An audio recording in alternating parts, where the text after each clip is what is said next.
Се радувам што денес сум во посета на Скопје и тоа на еден волку посебен ден. Токму пред тоа сакам на вам, но пред се на сите граѓани на вашата земја да ви честитам за вашиот национален празник, за денот на зависноста. И се радувам што веќе 25 години имаме дипломатски односи помеѓу двете земји. Тие се интензивни, пријателски и успешни, таква е нашата соработка. Околу 100.000 жители од вашата земја живеат во Германија. Тие се еден вид на мост, но многу поважно е она кое што вие го кажавте, тоа е интензивната размена помеѓу нашите економии. 3,5 милиарди евра на трговска размена, која што е во порост. Имаме стопанска комара, која што сега ќе се формира сега и управувачки комитет. И на тој начин уште повеќе ќе се интензивираат врските. Тоа покажува дека и германските предпријатија имаат доверба во вашата земја, во луѓето на оваа земја, но тоа изборува дека сакаме уште да имаме поинтензивна врска помеѓу земите. Сојузната влада се залага за продлабочување на овие врски и јас лично. Се разбира дека не зборувавме само за билатералните односи, туку и за она што ќе се случи на 30 септември. Веќе имаше еден референдум. Денес е всушност ден на кој што вие се подсетувате на претходниот референдум. Референдумот е всушност можност за отварање на вратите на вашата земја за да учествува, да биде дел од евроатлантското семејство. Вие се поканети да станете земји членки на НАТО. Вие имате можност да пристапите во ЕУ. Потребна е уште многу работа, но предусловот е да има успешен референдум на 30 септември.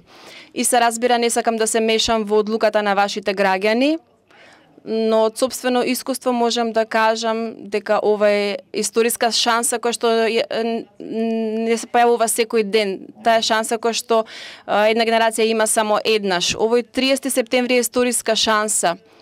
И затоа од мој аспект сакам да кажам, не останете на ваков историски ден дома. Искористете вашата демократска можност да го кажете она што мислите или она што сакате да го кажете за иднината на вашата земја.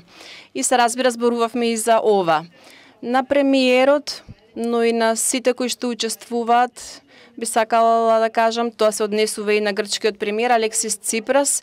Тука е и улогата на Бугарија, на Бојко Борисов. Би сакала да им се заблагодарам за нивната храброст. Со години се наоѓавме во една ситуација каде што немаше никаков напредок и сега се постигна пробив. Затоа беше потребна политичка храброст и затоа 30 септември е уште еден клучен ден за иднината на вашата земја. Зборувавме и за ситуацијата во регионот. Од германска страна во 2014 година го започнавме така наречениот Берлински процес, во чии што рамки можеме да кажеме дека поврската помеѓу државите од Западен Балкан стана многу поинтензивна. Исто така и соработката со Европската унија, прекогранични инфраструктурни проекти кои што се започна. Основавме и младенска организација за да може младите подобро да имаат размена меѓу себе и за да им ја подобриме перспективата на младите во луѓето. Тоа ми е многу значено. Уште еднаш 2,5 милиони евро ќе дадеме на располагање за стручното образование на младите луѓе тука во земјата да го поддржиме. Исто така ќе испратиме советник за економски прашања за да може да координира работата на владата и на стопанската комора, бидејќи сакаме да ја поддржиме вашата земја на потамошниот пат кон реформите кои што се неопходни за да стане земја членка на Европската унија. Се на се многу блиска соработка меѓу нашите земји, пријателска соработка. И сега постои надеж дека ќе се направат клучните чекори за да станете дел од семејството на ЕУ и на НАТО. Председателот на државата нема да го сретнам, но ќе го сретнам лидерот на опозицијата. Мојот одговор е на истото кој што го кажав. Него ќе му го кажам тоа што му го кажав и на премиерот, на господинот Зоран Заев. И се разбира, ќе зборувам и за тоа дека во една демократија за одлучните прашања, тоа и во Германија беше секогаш така, треба се носи, има национална заедничка одговорност, ќе зборуваме за тоа. Инаку ваквите разговори имаат одлука и целта е за да се разговара еден со друг.